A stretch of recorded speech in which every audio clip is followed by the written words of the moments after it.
ధాన్యం కొనుగోళ్లపై తెలంగాణ ప్రభుత్వం దృష్టి సారించింది. అత్యవసర వీడియో కాన్ఫరెన్స్ నిర్వహించిన మంత్రి ఉత్తమ్, డిప్యూటీ సీఎం భట్టి విక్రమార్క అకాల వర్షాలతో తడిసిన ధాన్యంపై జిల్లాల కలెక్టర్లకు కీలక ఆదేశాలు ఇచ్చారు. అకాల వర్షాలతో తడిసిన ధాన్యంపై రైతులు ఆందోళన చెందాల్సిన అవసరం లేదన్నారు మంత్రి ఉత్తమ్ కుమార్ రెడ్డి.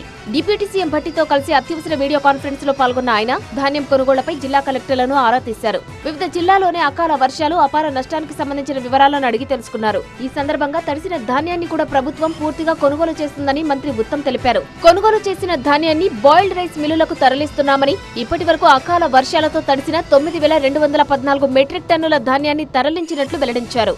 రైతులకు నష్టం కలిగించే చర్యలను తెలంగాణ ప్రభుత్వం ఎట్టి పరిస్థితుల్లోనూ ఉపేక్షించదని తెలిపారు. తమది రైతు పక్షపాత ప్రభుత్వమని, చివరి గింజ వరకు ధాన్యం కొనుగోలుకు కట్టుబడి ఉన్నామని స్పష్టం చేశారు. ఇప్పటి వరకు రాష్ట్ర వ్యాప్తంగా 57 లక్షల మెట్రిక్ టన్నుల ధాన్యం కొనుగోలు చేసినట్లు వెల్లడించారు.